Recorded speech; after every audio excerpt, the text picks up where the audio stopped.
Good morning, hockey fans. This is Steven Heisler with HeisHockey.com, the victorious hockey company, and that very crazy junior hockey discussion group on Facebook. Today is Tuesday, July 18th, and you are watching the Junior Hockey Morning Show. We are live on the World Sports Broadcasting Network. Did I say that already? I did? No? WSBN.TV, Facebook, Twitter, YouTube. Hopefully today in your living room, in your car, if you're watching it from your office today or wherever you are, hope that you are enjoying your nice, balmy July 18th day. I would tell you I'm drinking coffee, but I'm doing my best impression of Martin Unger and drinking holy water. Okay, it's not holy. It's clear green grape or something like that. Anyway, I progress. Today's topic, if I were king. Be a lot of folks today wondering what I'm doing.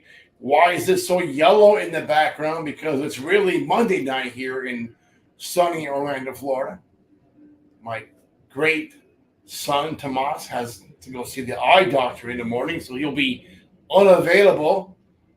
And I get to sleep in for once in a while. Rare occurrence. You guys are up watching this, and I'll be snoring at 9 a.m. still. Maybe. All right, let's get right into it. If I were the king of junior hockey, the United States Hockey League would develop their own rookie league. Yes, the R League would be a place where younger prospects develop under the watchful eye of America's only sanctioned Tier 1 junior league. So how can something crazy like this work? For the 24-25 season, 4 to 6 teams would play a full season out of a single building, utilizing USHL coaching, training, and officiating staff.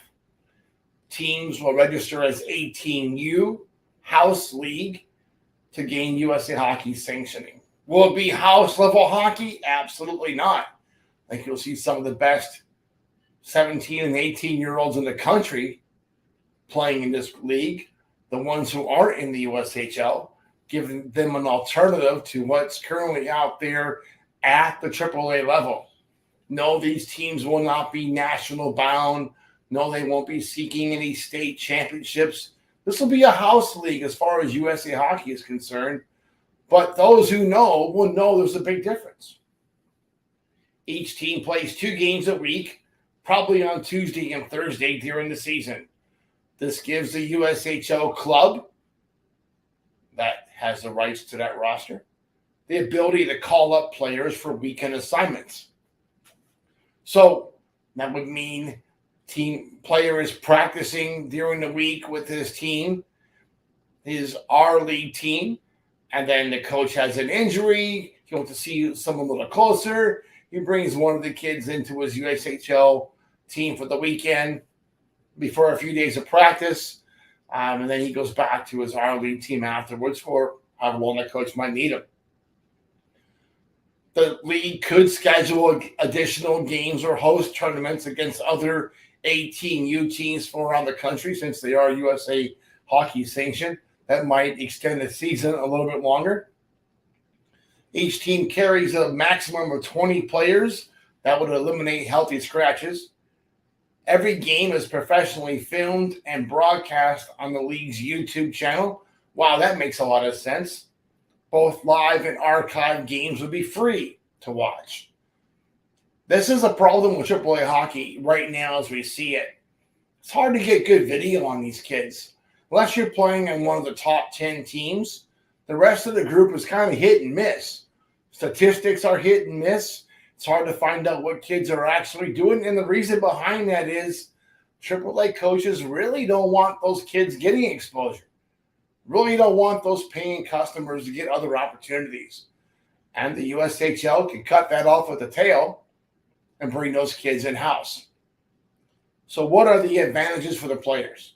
Players get the opportunity to develop within the system of a USHL club.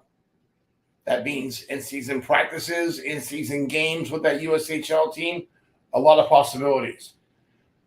And the USHL coach gets to see exactly how that player is performing, what his character is like on a daily basis. There's no hiding from the USHL team. They'll get to see their prospects in a full light. Players gain the ability to focus on enhancing skill sets instead of having to worry about bus trips, hotels, airplanes, and questionable meals. Look, a lot of times these AAA teams from around the country are getting together once, twice a week. They're flying all over the place. A lot of teams bring in kids from all over the country to play on teams during the weekends. And that's not really about development. That's about winning games. Yes, it's good to play high-level games, but you got to have the practices. You got to have the systems. You got to have the video work. You have to have the off-ice and on-ice conditioning. You got to have the nutrition plan in place. All those things have to come together to really maximize that developmental opportunity. And of all groups in this country, I don't think anybody can do that better than the United States Hockey League.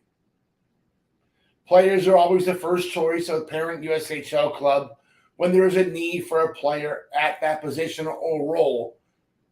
It's really nice to have a place where these youngsters can play. It's nice for the USHL maybe to avoid the healthy scratches, place some of those younger players on the R League team during the course of the week or on the weekends for games. Give those kids some extra opportunities to put the puck in the back of the net, gain some ice time, gain some game time. Advantages for the USHL team: ability to enhance prospects' development in a controlled environment, ability to continuously gauge prospects' development within the current team's practices and games. This is a big one. It's kind of hard to figure out how little Johnny's going to do on the USHL team when he's really acting like a hot knife cutting through butter on his AAA program. This coach now can bring these kids up and see how that kid's going to do against his current USHL roster. Is he able to keep up? Do you project him keeping up with more work down line? That's a question the coaches will be able to ask themselves and answer for themselves. There's a financial benefit from a low budget associated with the operation of our league teams within a single building. You bring all these teams together, 4 or 6 teams under one roof. You can consolidate a lot of your expenses.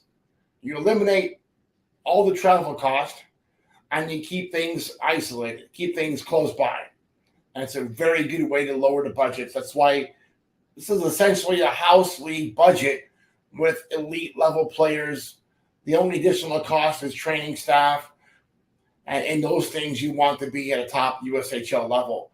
But essentially, you can do that with one group.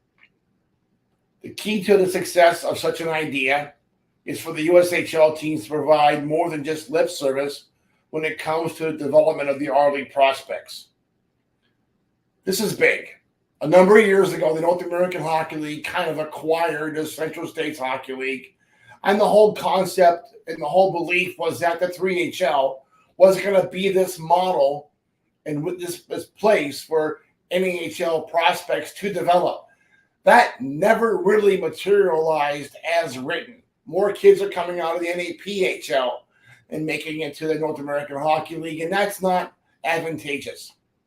The USHL should do things differently, and this concept of the R League could be that, where more of these kids are really making an impact and getting ice time and game time at the USHL level.